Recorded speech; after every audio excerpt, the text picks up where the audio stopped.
ओम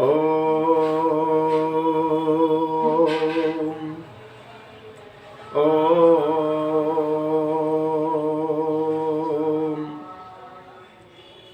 ओम ये अनन्य समनसोतर द्यावा पृथ्वी इसी हेमिंत का व्रतत्व अभिकल्पयान मानम इंद्रमिवेति अभिशंसन्तु तथा देवत्या अंगिरस्वत ध्रुवेशितं स्वः। आज मैं अपने चैनल पर आर्यवेद दर्शन पर चर्चा रखूँगा। अभी जो 14 तारीख में मकर संक्रांति का पर्व जो मनाते हैं उसका उद्देश्य क्या है और क्यों मनाते हैं, तो मैं ये बताना चाहता हूँ। ये अनादि काल से है। जब से सृष्टि की रचना परमात्मा ने करी है तभी से अनादि काल से ये मकर शोर संक्रांति का पर्व मनाते हैं। और इस पर्व में जो सूर्य अपनी चाल बदलता है, अब से पहले सूर्य जो उत्तर से दक्षिण से उत्तर की तरफ जो अब से पहले जो सूर्य की चाल थी वो उत्तर से और उत्तर दिशा को छोड़ता जा रहा था और दक्षिण को बढ़ रहा, और पश्चिम को छोड़ता जा रहा, दक्षिण को बढ़ रहा। तो इस तरह ये जो चाल है ना, तो 6 महीने सूर्य जो है दक्षिणायन की तरफ बढ़ता है और 6 महीने जो है दक्षिण दिशा को छोड़ता जाता है।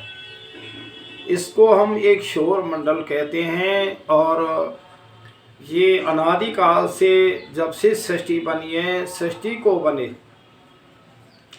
1,58,53,125 वर्ष दुनिया को बने हुए हैं।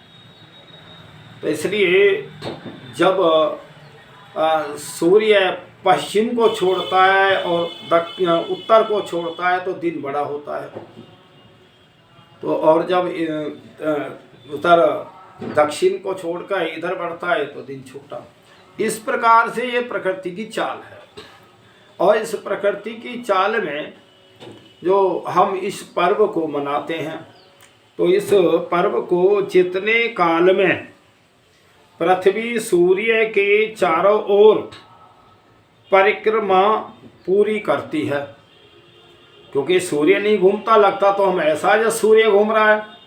या महर्षि देव दयानंद कहते हैं अगर सूर्य घूमता तो बहुत तो वर्षों की, हजारों लाखों वर्ष की का एक दिन होता, क्योंकि सूर्य पृथ्वी से लाखों गुना बड़ा है।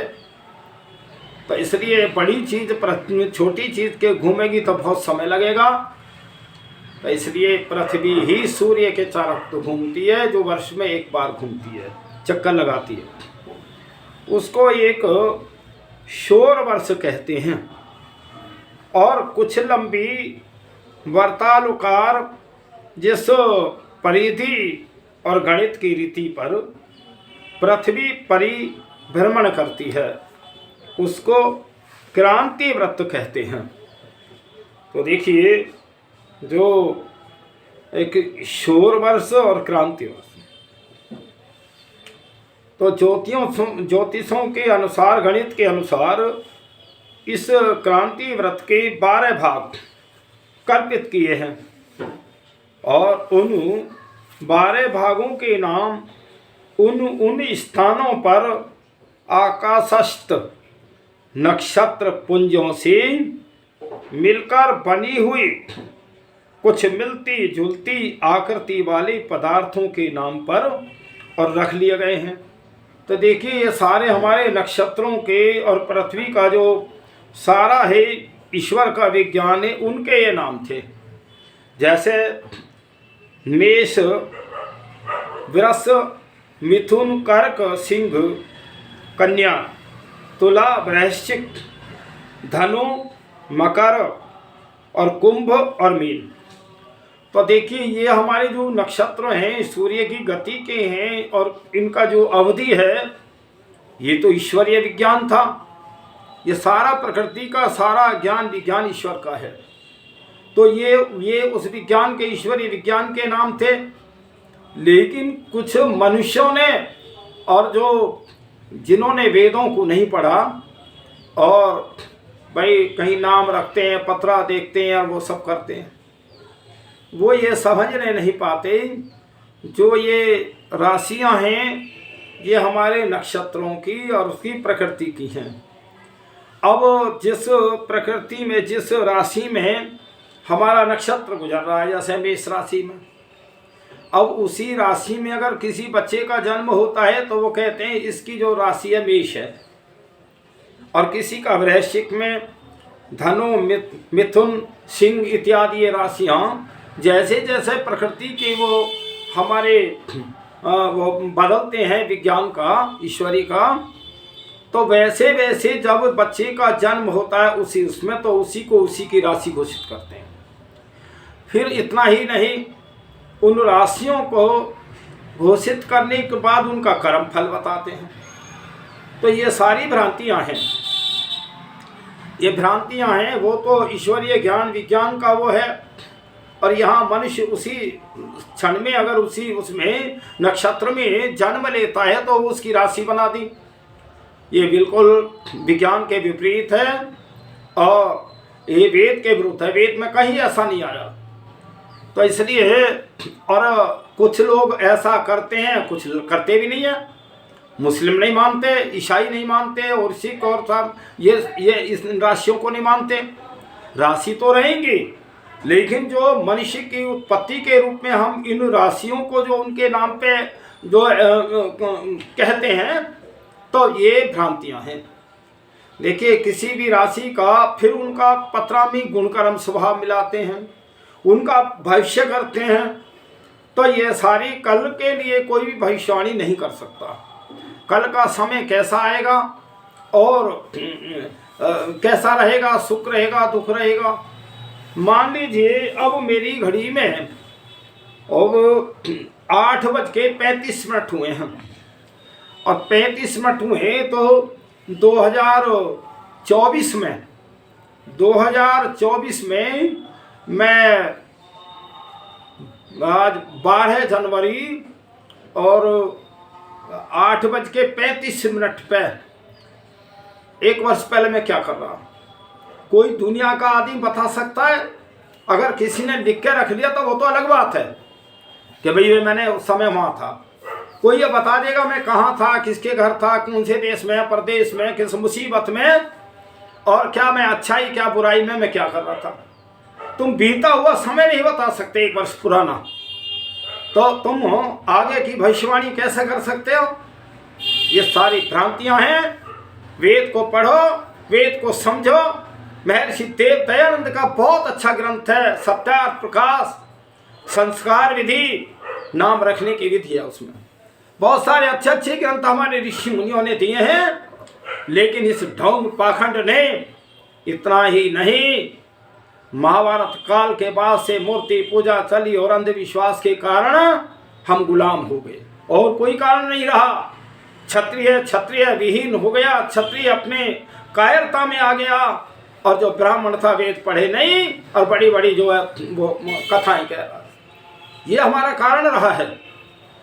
अनादिकाल से हम आर्य लोग थे। ये भारतवर्ष का सारा जो है आर्यों का ही देश था, क्योंकि सबसे पहले अगर उत्पत्ति हुई है तो आर्य की हुई है, और आर्य और अनार्य 2 समुदाय रहे हैं इस संसार के लोगों। तुम आर्यों की संतान हो, तुम ऋषियों की संतान हो, तुम राम की संतान हो, श्री कृष्ण की संतान हो, हनुमान की संतान हो, ऋषि दयानंद की संतान हो। विचार करो, तुम भटक रहे हो। तुमने न्यारे न्यारे पंथ बना करके और न्यारे न्यारे संगठन बना करके तुम आपस में लड़ रहे हो। ये समझो वेद के सिद्धांत को। वेद का सिद्धांत और वेद ईश्वरीय ज्ञान है। ईश्वरीय ज्ञान में किसी के लिए पक्षपात नहीं है, लेकिन हम नहीं समझ रहे। हम अपने स्वार्थ पर पक्षपात करते हैं, लड़ाई दंगे करते हैं, झगड़ा करते हैं, हत्याएं कर रहे हैं, समझो। तो मैं अभी कह रहा था प्रत्येक भाग व आकृति राशि कहलाती है। जब राशि कहलाती है, जब पृथ्वी एक राशि से दूसरी राशि में संक्रमण करती है तब उसको संक्रांति कहते हैं। लोक में और उपचार से पृथ्वी के संक्रमण को सूर्य का संक्रमण कहने लगे हैं। 6 मास तक सूर्य क्रांति व्रत से उत्तर की ओर उदय होता रहता है और प्रत्येक 6 मास तक दक्षिण की ओर और निकलता रहता है। प्रत्येक 6 मास की अवधि का नाम अयन है। जो सूर्य 6 महीने में अपनी वो गति बदलता है, सूर्य के उत्तर की ओर कदम की अवधि को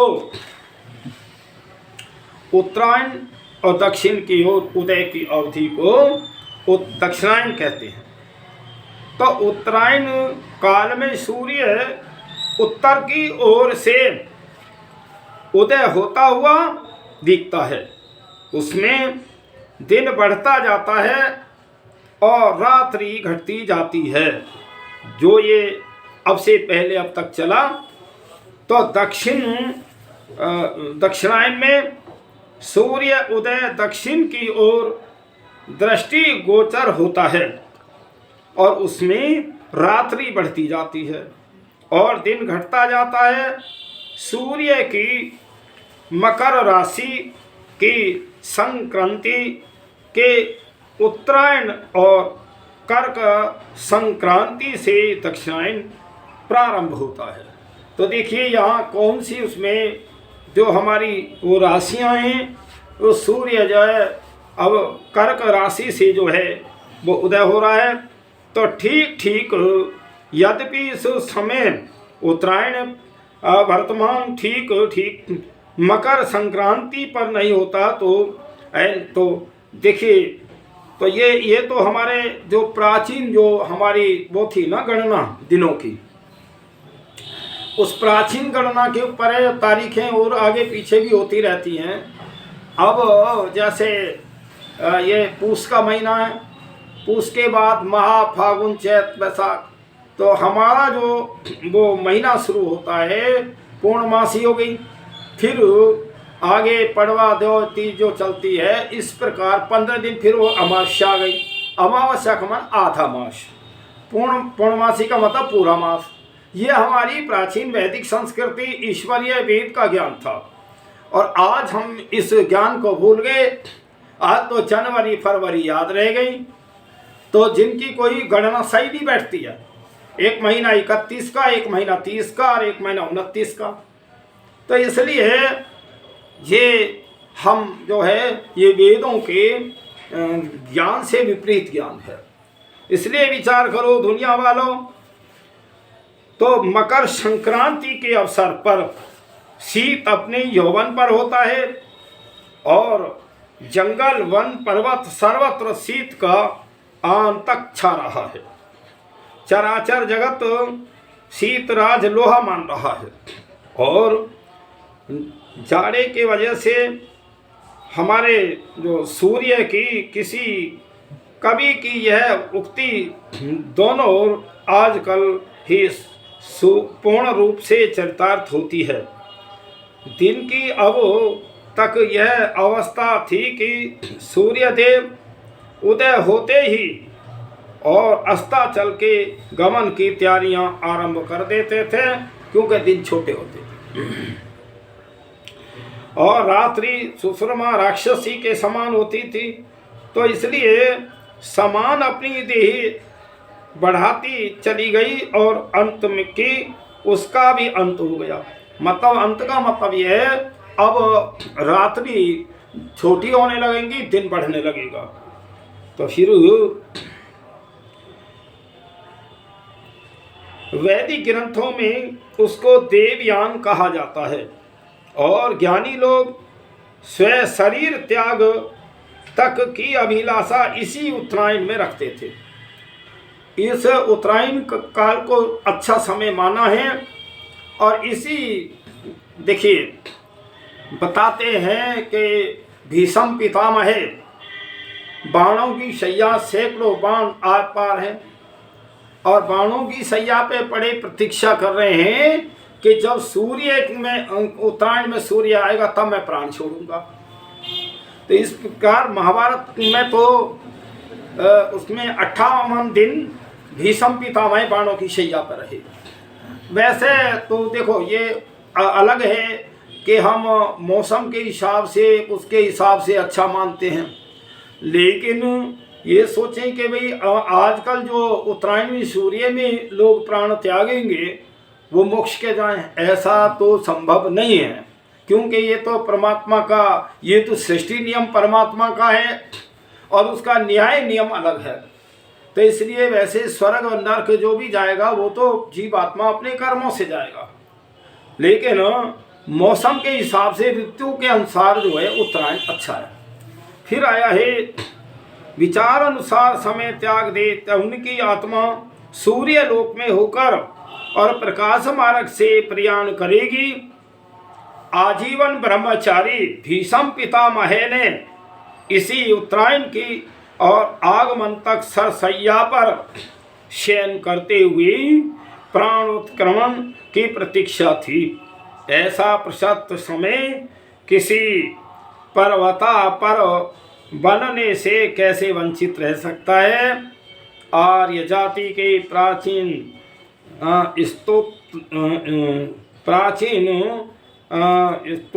के विद्वानों के मकर संक्रांति सूर्य की उत्तरायण और संक्रमण की तिथि है। जैसा कि वार्ताल का बतलाया जा चुका है, यह पर्व बहुत चिरकाल से चला आता है। जब से दुनिया बनी है, जब से सृष्टि बनी है तभी से है, क्योंकि ये सौर वर्षों जो प्रकृति है ये तो तभी से उसकी ऐसी गति है। यह भारत के सब प्रांतों में प्रचलित है।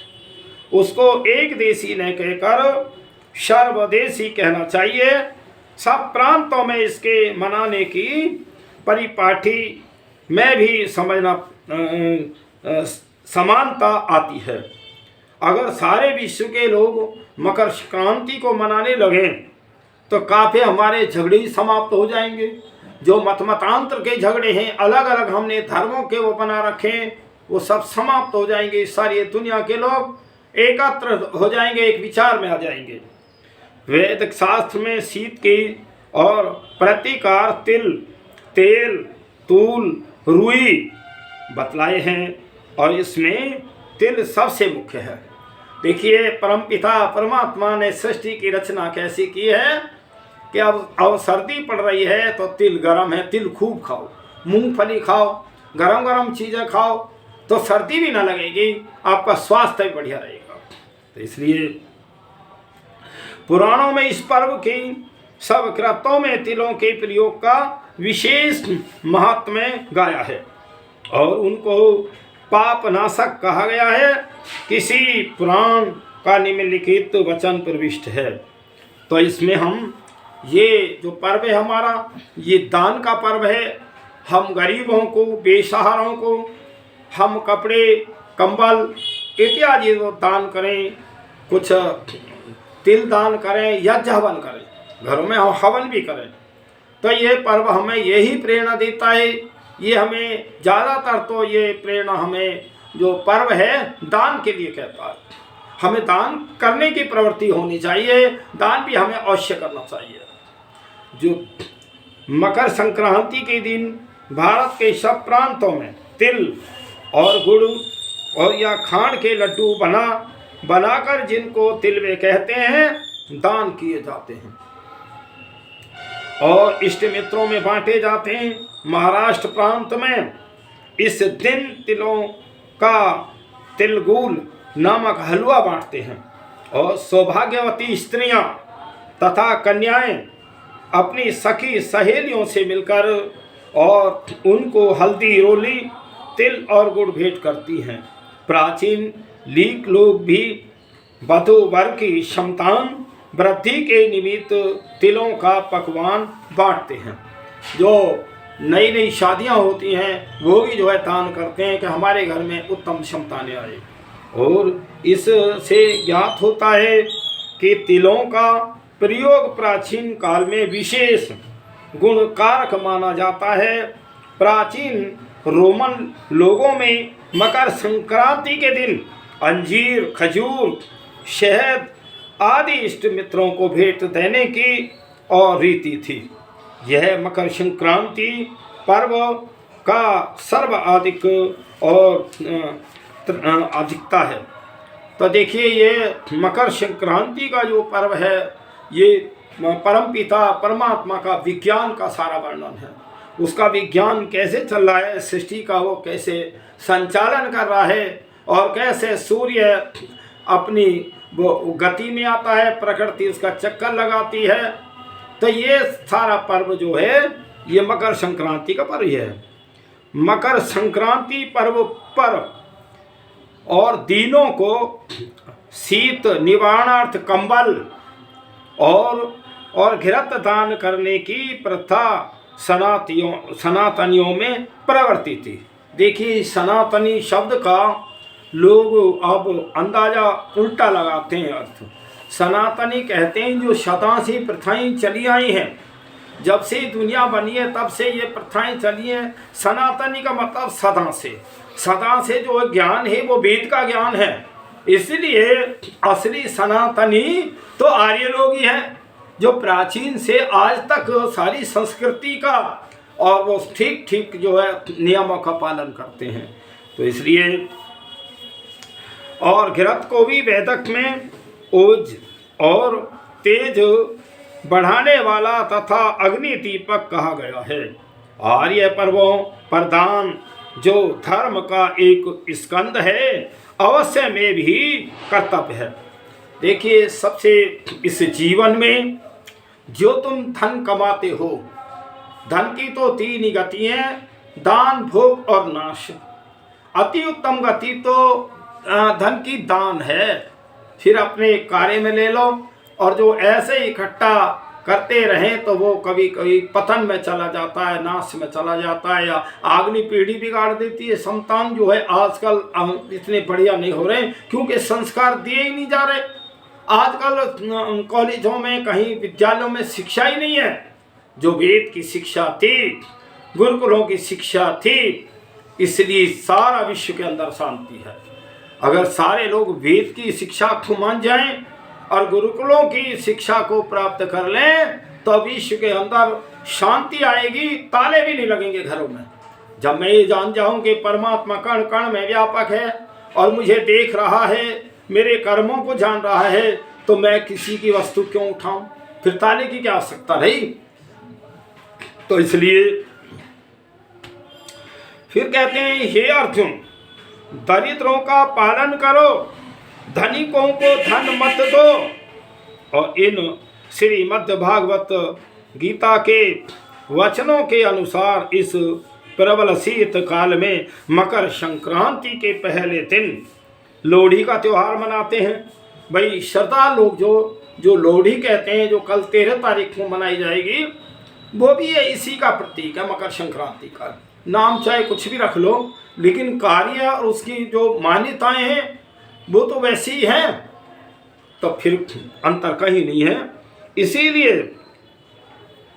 इस अवसर पर स्थान स्थान पर होली के समान अग्नियां प्रज्वलित की जाती हैं और बहुत जो है चौराहे चौराहे पे अग्नि जला करके शीत निवृत्ति अलावे लगाए जाते हैं, जिससे जो है एक आम जनता के लिए सुख पहुँचे। ये हमारी मकर संक्रांति हमें प्रेरणा दे रही है। फिर और उनमें तपे हुए गन्ने इत्यादि को भी जो देते हैं, उससे अगले दिन वहाँ मकर संक्रांति का भी उत्सव होता है, और जिसको वहाँ माघी बोलते हैं। अलग अलग यहाँ प्रदेशों में अलग अलग उसमें अलग अलग संस्कृति में किसी रूप में, लेकिन अगर हम अंत में पहुँचें तो शुरुआत तो मकर संक्रांति से, अनादिकाल से। हे विश्व के लोगों, तुम समझो ये मकर संक्रांति पर्व है क्या? तो था ये दोनों दिन के लगातार दो उत्सव ने होकर दिन द्वैव्यापी मकर संक्रांति महोत्सव के एक ही पर्व का और अपभ्रष्ट रूप है। नाम अलग रखना। अब हम अगर किसी भी पर्व को दुनिया के पर्व से हम जोड़ते हैं कि इसकी विशेषता क्या है और इसका जो है शुरुआत कहाँ से है, तो आप वेदों में से लो, आप वेदों को पढ़ो, वेदों के विद्वानों को समझो, आर्यों से समझो, तब तुम समझोगे। और अलग अलग ऐसे ही अपनी अपनी नाम रखते चले गए, अपनी अपनी मर्यादाएं बनाते चले गए, तो इसीलिए सारा बिगाड़ हो रहा है, वैदिक संस्कृति का नाश हो रहा है। तो मैं बताना चाहता हूँ कि संक्रांति महोत्सव के एक ही पर्व का भ्रष्ट नाम है ये। आर्य सामाजिक पुरुषों को चाहिए कि वे 2 दिन त्योहार ने मनाकर मकर संक्रांति की तिथि को ही परिमार्जित रूप में इस पर्व को मनाएं और आर्य सामाजिक जगत में पर्वों की एकाग्रता स्थापित करने में सहायक हो। भाई आर्य समाजी तो एक ही बात कहेगा।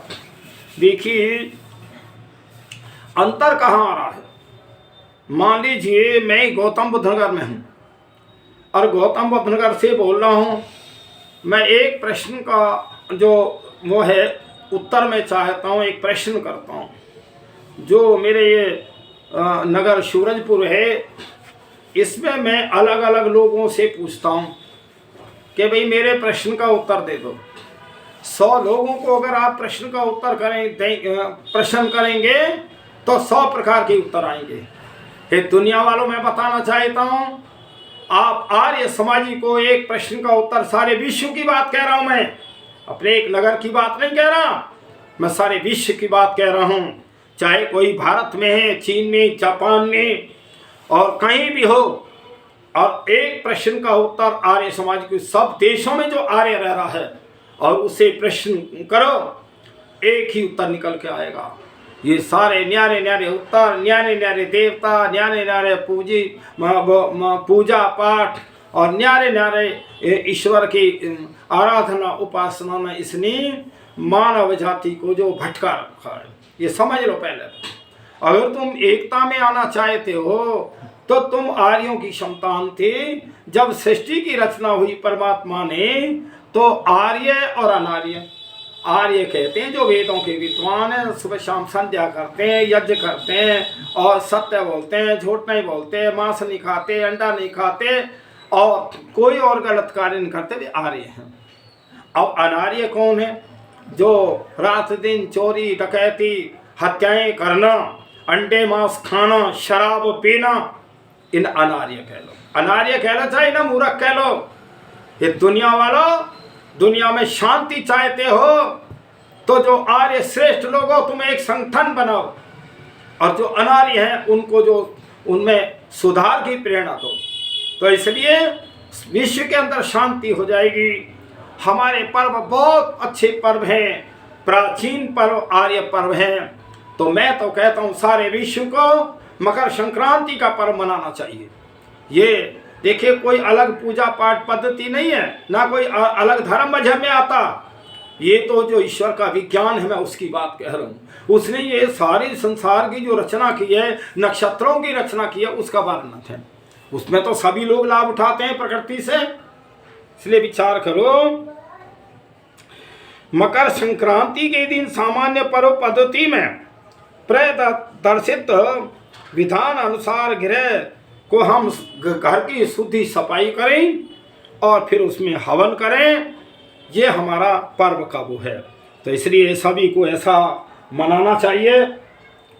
तो थोड़ा सा इस विषय में उस परम पिता परमात्मा को भी धन्यवाद दे दें, जिसने कितना सुंदर संसार बनाया है। सूर्य, चंद्रमा, पृथ्वी, अग्नि, जल, वायु, आकाश, पृथ्वी और हमें मानव चोला दिया है परमात्मा ने। उस प्रभु की बड़ी कृपा है।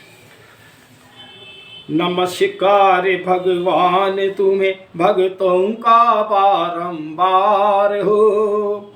श्रद्धा रूपी भेंट हमारी मंगल में स्वीकार हो। परमात्मा को और हम क्या दे सकते हैं, सब उसी का है, देंगे क्या हम। तुम कण कण में बसे हुए हो, तुझ में जगत समाया। तिनका हो चाहे पर्वत हो, सभी तुम्हारी माया। तुम दुनिया में हर प्राणी के जीवन का आधार हो। श्रद्धा रूपी भेंट हमारी मंगल में स्वीकार हो। नमस्कार भगवान तुम्हें भक्तों का बारंबार हो। श्रद्धा रूपी भेंट हमारी मंगल में स्वीकार हो। सबके सच्चे पिता तुम ही हो, तुम ही जगत की माता हो। भाई बंधु सखा सहायक, रक्षक पोषक दाता हो। चींटी से लेकर हाथी तक सबके सृजनहार हो। श्रद्धा रूपी भेंट हमारी मंगल में स्वीकार हो। नमस्कार भगवान तुम्हें भक्तों का बारंबार हो। श्रद्धा रूपी भेंट हमारी मंगल में स्वीकार हो। ऋषि मुनि योगी जन सारे तुझसे ही वर पाते हैं। क्या राजा क्या रंक तुम्हारे दर पे शीस झुकाते हैं। परम दयालु परम कृपालु करुणा के भंडार हो। श्रद्धा रूपी भेंट हमारी मंगल में स्वीकार हो। नमस्कार भगवान तुम्हें भक्तों का बारंबार हो। तूफानों से घिरे पथिक प्रभु तुम ही एक सहारा हो। तूफानों से घिरे महेंद्र प्रभु तुम ही एक सहारा हो। डगमग डगमग नैया डोले तुम ही नाथ किनारा हो। तुम ही नाथ किनारा हो। तुम खेवट हो इस नैया के और तुम ही पतवार हो। श्रद्धा रूपी भेंट हमारी मंगल में स्वीकार हो। नमस्कार भगवान तुम्हें भक्तों का बारंबार हो। श्रद्धा रूपी भेंट हमारी मंगल में स्वीकार हो।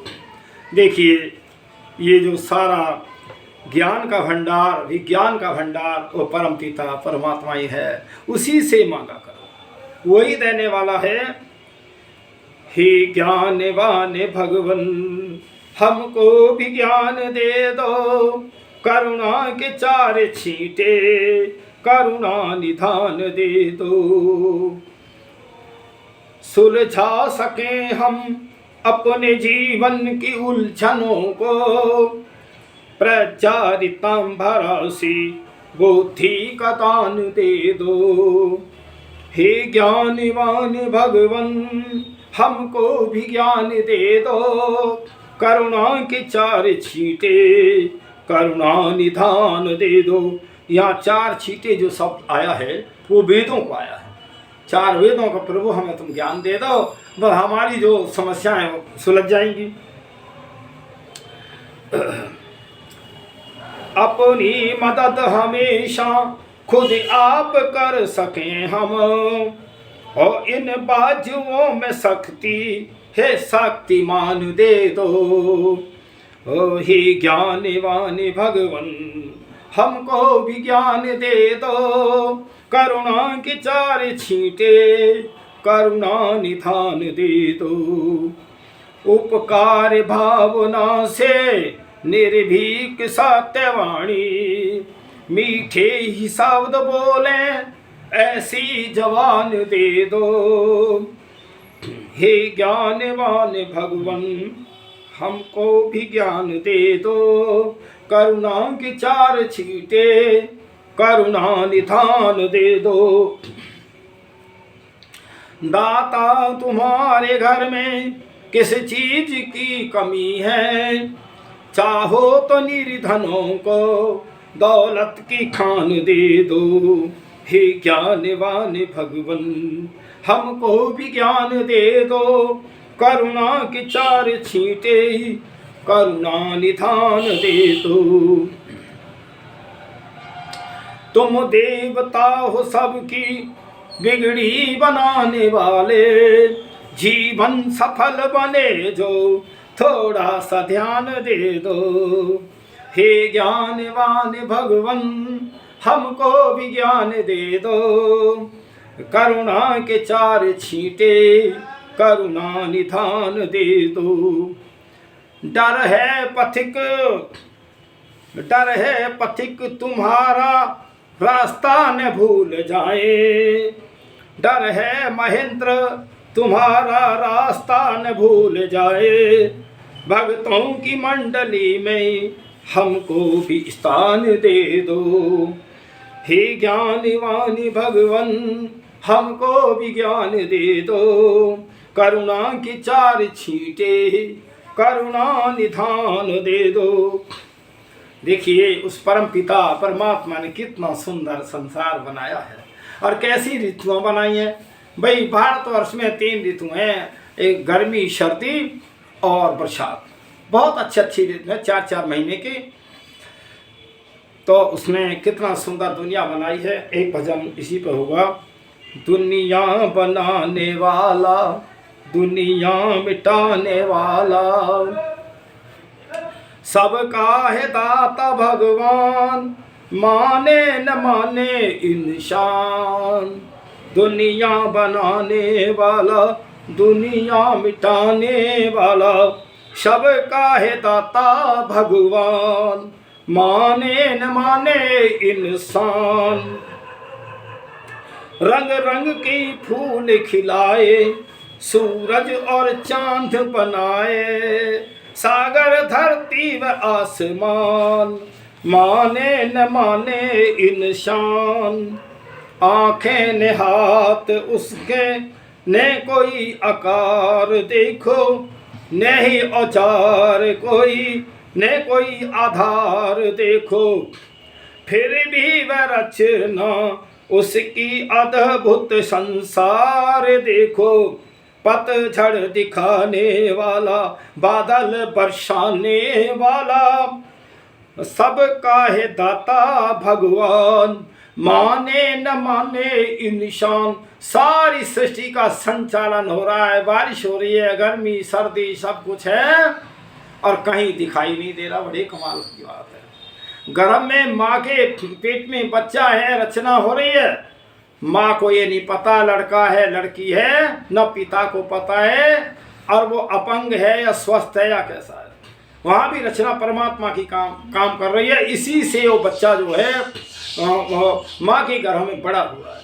कैसी रचना उसकी। दुनिया बनाने वाला दुनिया मिटाने वाला सबका है दाता भगवान। माने न माने इंसान। चलती न रिश्वत। कितना बढ़िया न्याय है ईश्वर का, वो कहीं रिश्वत नहीं चलेगी। चलती न रिश्वत खोरी उसके दरबार कोई। अपना बेगाना उसका न रिश्तेदार कोई। ये हमने बना रखे हैं, हमने दीवारें लखा रखी है। वो ये कह रहा भगवान, ये कह रहा खुदा, वो कह रहा खुदा, वो कह। अरे क्यों जो जितने हमारे धर्म गुरु बनने बैठे हैं ना, ये सारे संसार को भ्रमित कर रहे हैं। केवल अगर रास्ता बताएगा तो केवल वेद का विद्वान और यही बता सकता है, और सारे भ्रमित हो रहे हैं, इसलिए झगड़े बढ़ रहे हैं। तो मैं कह रहा अपना बेगाना उसका न रिश्तेदार कोई। सुनता है वह तो सबकी कर ले पुकार कोई। सज्जन हंसाने वाला दुर्जन रुलाने वाला सबका है दाता भगवान। कुछ रोते हैं संसार में, कुछ हंसते हैं, उनके कर्मों के अनुसार हो रहे हैं। परमात्मा नहीं किसी को रुलाता। दुनिया बनाने वाला दुनिया मिटाने वाला सबका है दाता भगवान। माने न माने इंसान। निर्जन भयानक वन से चाहो घर पार जाना, तप और भक्ति के द्वारा मुक्ति के द्वार जाना। एक तरह हम देखें ये संसार सारा निर्जन वन है, और इसमें अगर हम ठीक दिशा मिल जाए, परमात्मा का हम पे आशीर्वाद हो जाए, तो हमारा जीवन सफल हो जाए। निर्जन भयानक वन से चाहो घर पार जाना, और तप और भक्ति के द्वारा मुक्ति के द्वार जाना। पथिक मंजिल से पहले हिम्मत ने हार जाना, उलझन सुलझाने वाला मार्ग दिखाने वाला है भगवान। महेंद्र मंजिल से पहले हिम्मत ने हार जाना, उलझन सुलझाने वाला मार्ग दिखाने वाला सबका है दाता भगवान। माने न माने इंसान, दुनिया बनाने वाला दुनिया मिटाने वाला सबका है दाता भगवान। माने न माने इंसान, दुनिया बनाने वाला दुनिया मिटाने वाला सबका है दाता भगवान। देखिए, मैं सभी से करवत प्रार्थना कर रहा हूँ, मेरी ज़्यादा से ज़्यादा वीडियो सुना करें। जितनी भी हमारी अब आज तक 174 वीडियो बन गई है मेरी, 174, और सब में वैदिक सिद्धांत है, सब ईश्वर के गुणगान है, आत्माओं का कल्याण है कि इस संसार में हम आकर के कैसे अपना जीवन सही व्यतीत करें, कैसे हमारा सफल जीवन हो। मेरा यह उद्देश्य होता है, मेरा किसी से पक्षपात नहीं है, पर जहाँ कहीं गलतियाँ नज़र आती हैं उनको तो मैं उजागर करता हूँ। इसलिए संसार के लोग हो और बिना पक्षपात के मेरी वीडियो सुना करो। 100 घंटे की वीडियो होंगी कम से कम मेरी इसमें चैनल में, और सारी प्रभु भक्ति वेदों का ज्ञान है, आप इनको अवश्य सुने पढ़ें। और मैं उस पे मकर संक्रांति दिवस पर सभी संसार के लोगों को मैं परमात्मा से कामना करता हूँ, प्रभु सारे संसार के अंदर सबको शांति मिले, सब शांति, सबके वैर भाव दूर हों। और मैं, हे प्रभु, मैं आपसे प्रार्थना कर रहा हूँ, मेरी प्रार्थना स्वीकार करो, स्वीकार करो, स्वीकार करो। ओम शम।